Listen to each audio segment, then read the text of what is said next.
नमस्कार, हिंद लाइव में आपका स्वागत है। अपने बेबाक बयानों के लिए चर्चित जनता दल यूनाइटेड के पूर्व विधायक गोपाल मंडल एक बार फिर सुर्खियों में है।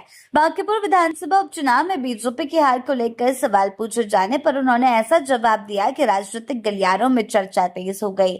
मीडिया के सवालों पर गोपाल मंडल ने पहले तो बात करने से बचने की कोशिश की, फिर बाद में उन्होंने कहा, मत बुलवाइए, सम्राट चौधरी मरवा देंगे हमको। हालांकि इसके बाद उन्होंने चुनाव और राजनीतिक हलकों को लेकर अपनी राय रखी है और हालातों को लेकर अपनी राय रखी। बांकीपुर विधानसभा सीट पर बीजेपी की हार को लेकर गोपाल मंडल ने कहा कि इसका असर जंतर मंतर आंदोलन से जुड़ा हुआ है, भरत तिवारी मामले से जुड़ा हुआ है। उनका कहना है कि बांकीपुर बुद्धिजीवियों का इलाका है, लेकिन यहाँ एक साधारण आदमी को चुनाव मैदान में उतार दिया। उन्होंने कहा कि पहले लोगों ने मुख्यमंत्री नीतीश कुमार के चेहरे को देखकर वोट दिया था, लेकिन अब हालात बदल दिए हैं। नीतीश कुमार का चेहरा नहीं होने के कारण लोगों ने बदलाव का फैसला लिया। अपने अंदाज में बयान देते हुए गोपाल मंडल ने कहा कि उन्हें किसी का डर नहीं। उनका कहना है कि हम फाइटर आदमी हैं, उखाड़ के फेंक देंगे। गोपाल मंडल अपने विवादित और आक्रामक बयानों के लिए पहले भी चर्चा में रहे हैं। उनके बयान अक्सर राजनीतिक विवाद को जन्म देते रहे हैं। गोपाल मंडल ने सरकार के विरोध और राजनीतिक माहौल को लेकर भी टिप्पणी की। उनका कहना है, सरकार के विरोध में कोई बोलेगा तो मार दिया जाएगा।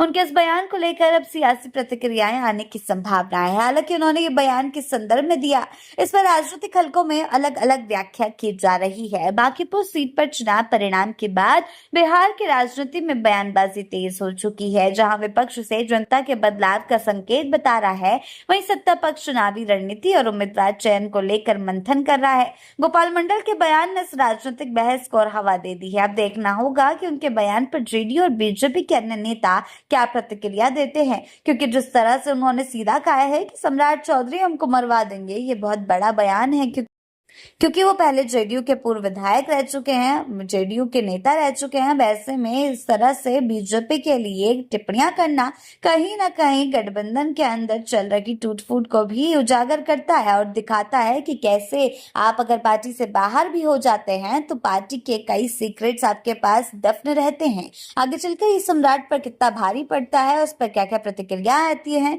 उस पर हमारी नजरें बनी रहेगी। आगे के अपडेट्स के लिए जुड़े रहें हिंद लाइव के साथ ही चैनल को सब्सक्राइब करना ना भूलें और हमारी फेसबुक और वेबसाइट के साथ भी जरूर